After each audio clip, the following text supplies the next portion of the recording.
Hello, dear YouTube viewers, I hope you're doing well. Okay, so let's start our video. The evening began like any other family gathering, though for the narrator, it felt more like stepping onto a stage than coming home.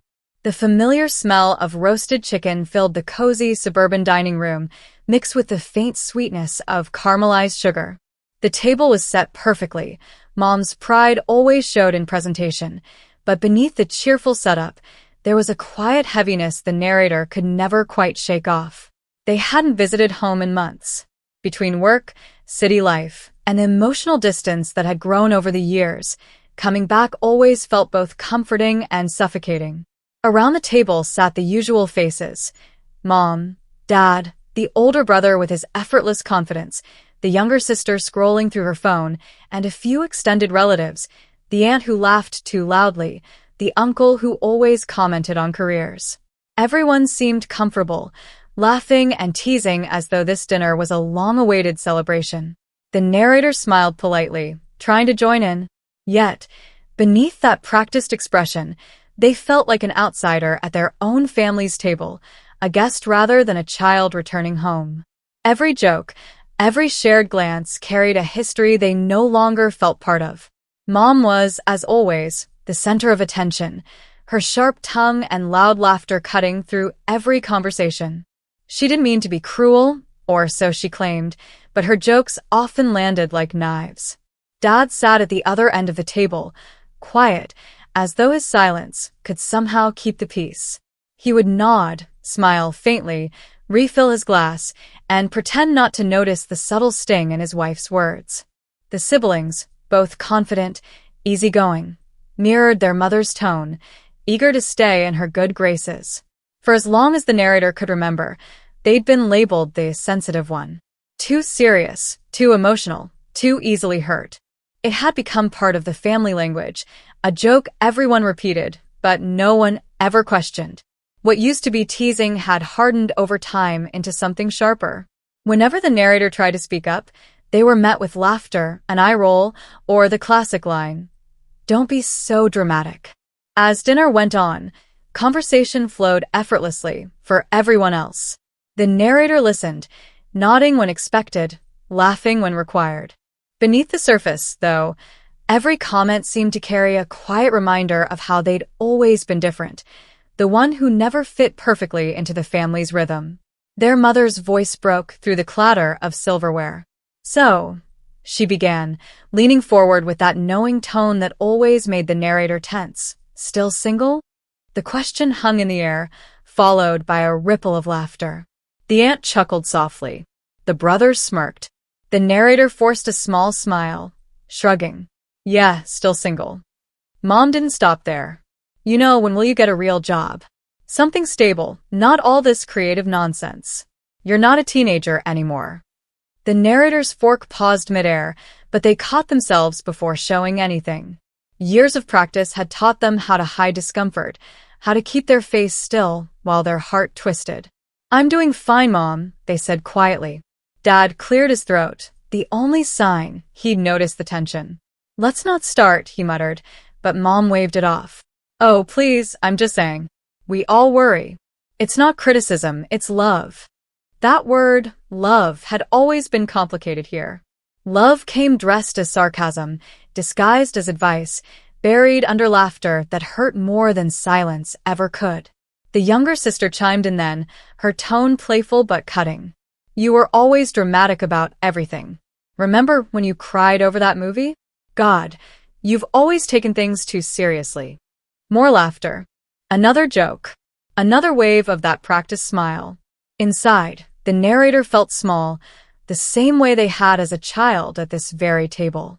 Dinner continued, every word balanced between affection and mockery. The narrator responded when spoken to, nodded at jokes that didn't feel funny, and took another bite just to fill the pauses.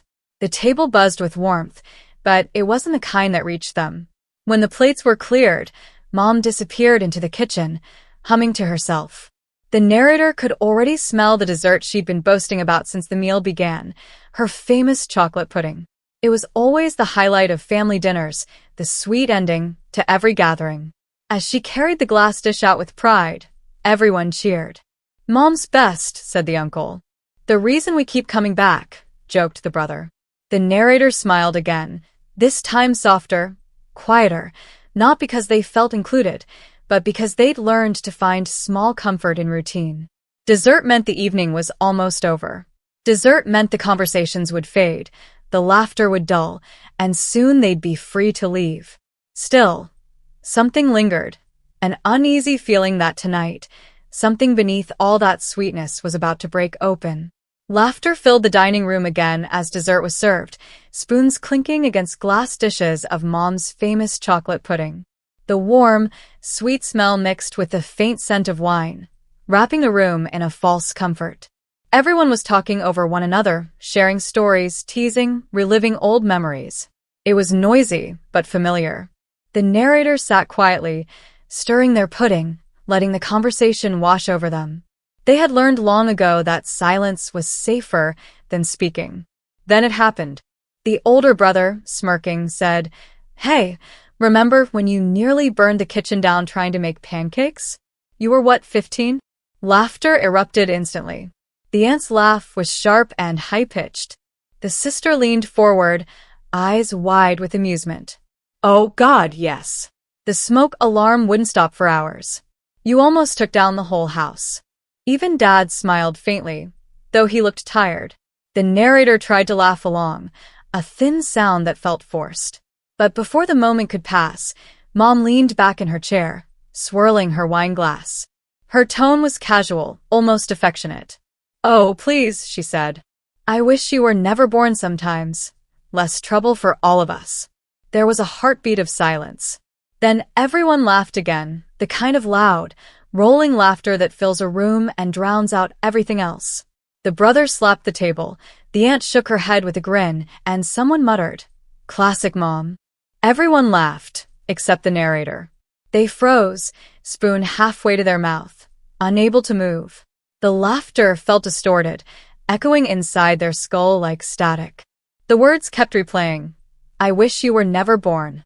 Mom was still chuckling, completely unaware of the weight of what she'd said. "Oh, come on," she added between sips of wine. "You know I'm kidding. Lighten up." But it didn't sound like a joke. Not after all the little things she'd said over the years. The constant reminders that the narrator was a disappointment, a burden, too sensitive, too strange. The spoon in their hand began to tremble. In that instant, time slowed. They could hear their own heartbeat, could see the faint flicker of the candles, could feel the dessert melting untouched in their bowl. And with that stillness came a flood of memories, moments buried deep, suddenly breaking through. There was the birthday when Mom laughed at their handmade gift, calling it messy but sweet. The school performance where she whispered to a friend, "They're not really cut out for this." The college graduation she'd skipped, saying she was too tired, but later posting smiling photos from a friend's dinner. And all those quiet moments in between, the ignored messages, the forced smiles, the affection that always felt conditional. They looked up slowly. Around the table, everyone was still smiling, though the laughter was fading. No one noticed the shift in their expression. Or maybe no one wanted to. Dad's eyes flicked up, met theirs for a second, then dropped back to his plate. He didn't say a word. He never did. The aunt began talking about something else, trying to move past the awkwardness. The siblings were already scrolling through their phones again, the moment dismissed as nothing more than another of Mom's harmless jokes. But to the narrator, it wasn't harmless. It was the truth finally said out loud, the truth that had always lingered behind every teasing word and every forced smile. Their throat felt tight. For a long moment, they said nothing. They just sat there, letting the sound of laughter and spoons and meaningless chatter blur together. Finally, the words came out, quiet, steady, but trembling at the edges. "That wasn't funny." The table went still. Mom looked up, eyebrows raised. "What?" "I said it wasn't funny," the narrator repeated, voice clearer this time. "You've said hurtful things my whole life, and everyone laughs. But it's not a joke to me." The silence that followed was thick and uncomfortable. Even the air felt heavy. The only sound was the faint hum of the refrigerator in the kitchen. The aunt shifted in her seat. The brother cleared his throat. The sister looked at her pudding. No one spoke. Then Mom gave that scoff, the same one the narrator had heard since childhood, that sharp sound that always cut through any attempt at honesty. "Oh, stop being so dramatic," she said, waving her hand. "It was just a joke. You need to learn to lighten up." The narrator's chest tightened. Something inside them, something that had been holding on for years, finally gave way. They looked around the table, at the people who had shared their life, their home, their laughter, and realized how alone they truly were. Every face avoided theirs. Every eye looked down. Not one person said, "She shouldn't have said that." Not one person said, "I understand." It was as if they had become invisible. They pushed their chair back slowly, the wooden legs scraping against the floor. Everyone looked up then, startled. "Maybe," the narrator said softly, "I'm the only one who ever took this family seriously." Their mother frowned, confused, almost offended. "Where are you going now?" But the narrator didn't answer. They simply stood there, taking in the faces one last time. Faces that had laughed at their pain. Faces that would later say, "You overreacted." The pudding on the table gleamed under the light, untouched and perfect, like the illusion of family harmony that had just cracked beyond repair. The narrator turned, their heartbeat steady now, calmer than it had been all evening. They walked toward the door, each step echoing louder than the laughter had moments ago. And though no one followed, for the first time, the silence didn't feel empty. It felt honest. The sound of the chair scraping against the floor was louder than it should have been. Every head turned toward the narrator as they stood up, reaching for their coat draped over the back of the chair. Their movements were calm, almost deliberate, but inside, their heartbeat thundered. No one said a word. The laughter that had filled the room moments ago had evaporated, leaving only the faint hum of the ceiling light and the smell of chocolate pudding. The narrator picked up their car keys and wallet from the sideboard. Each metallic jingle felt final, like a period at the end of a long, painful sentence. They could feel their mother's eyes on them, that familiar mixture of confusion and disdain. Mom was the first to speak, of course. "Oh, here we go again," she muttered, shaking her head. "There they go, running away like always. Can't handle a little joke." The words barely reached the narrator. They'd heard the script too many times before, the guilt, the dismissal, the twist of blame. It used to sting. Now it just sounded tired. Dad half rose from his chair, one hand braced on the table, his mouth opening as if to say something. But the moment passed, and he sat back down. His silence, as always, did the damage his words never could. The narrator slipped on their coat, buttoning it slowly, not rushing. They looked around the table one last time, their siblings pretending to look busy, the aunt whispering to her husband, the air heavy with unease. Without another word, they turned toward the door. The click of the latch sounded like thunder in the quiet room. The door closed softly behind them, but inside, it left an echo no one could ignore. For the first time, the house felt smaller, colder.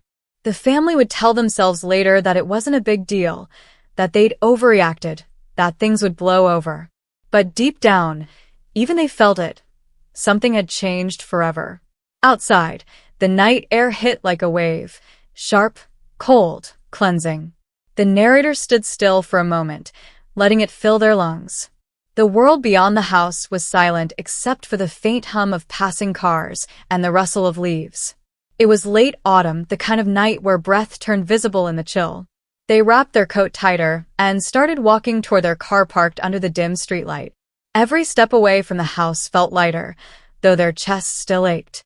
Inside their head, the thoughts came quietly, not angry anymore, just tired and honest.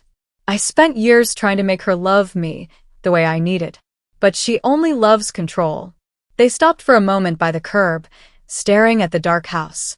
Through the window, they could still see the faint glow of the dining room light. The laughter had stopped completely. Maybe the only way to be free is to stop hoping she'll change. Their eyes burned, but they didn't wipe the tears away. They let them fall, slow, quiet, necessary. The reflection of the streetlight caught the glimmer on their cheeks, and in that same reflection, a small smile began to form. Not of happiness, but of release. Across the street, a mother and her little girl were getting out of a car. The girl was laughing, that pure, bubbling laughter only children have. The mother leaned down, whispering something, and the girl laughed harder, clutching her hand. The narrator watched them for a moment, an ache rising in their throat, not envy, not bitterness, just longing. It was what they'd always wanted, love that didn't have to be earned through perfection or performance. They turned the car key in the ignition. The engine hummed to life, and the headlights cut through the darkness, painting the driveway in pale gold. The windshield glistened faintly with dew. As they pulled out onto the road, the radio flickered on automatically, soft static giving way to an old song, one from their childhood. A song Mom used to hum while cleaning the kitchen back when things were simpler, or at least seemed to be. For a moment, the narrator almost reached to turn it off. But they didn't. They let it play, not as a memory of her, but as a reminder of who they used to be before the hurt took over. The familiar melody brought a flash of memory. A small kitchen, the smell of glue and markers, a child sitting at the table, carefully drawing a Mother's Day card. The words, "I love you, Mom," written in big, uneven letters. The sound of her voice from across the room, irritated, dismissive. "You're wasting paper. Go clean up your mess." That memory used to sting. Now it just felt distant, like watching someone else's life from far away. They focused on the road ahead. The houses slipped by, their warm lights fading into the rearview mirror. For the first time, they noticed how open the road was, long, unending, and quiet. It scared them, that emptiness. But beneath the fear was something stronger, freedom. Their breathing steadied. The tension in their chest began to fade. They didn't know where they were going. Maybe back to their small apartment. Maybe just a drive until the night air cleared their head. It didn't matter. What mattered was that for the first time, they were moving forward on their own terms. The thought of turning back didn't even cross their mind. The rearview mirror showed the house growing smaller, its lights dimming, until it was swallowed completely by the dark. The narrator didn't look back. Not because there was nothing left to see, but because everything that truly mattered was finally ahead of them. The first few days after walking out felt like drifting through fog. The narrator's apartment had never seemed so quiet before, the kind of silence that pressed against the walls, heavy and unmoving. The city outside went on as usual, car horns, footsteps, the muffled hum of life. Inside, everything stood still. Their phone lit up again and again on the nightstand. First, a call from their sister. Then 2 missed calls from Dad. Later, a string of texts. "Your mom didn't mean it. You know how she is. Let's just move past it, okay?" The narrator stared at the words, but couldn't bring themselves to answer. For years, those same excuses had been used to smooth over every wound, to make cruelty sound normal, to make pain sound like overreaction. They put the phone face down. The silence felt cleaner without it. The first night, they couldn't sleep. Every thought twisted in circles. Guilt for leaving, relief for escaping, fear that maybe they had overreacted. But each time the thought rose, another followed, her voice at the dinner table, saying it so easily, as though wishing her own child away was harmless.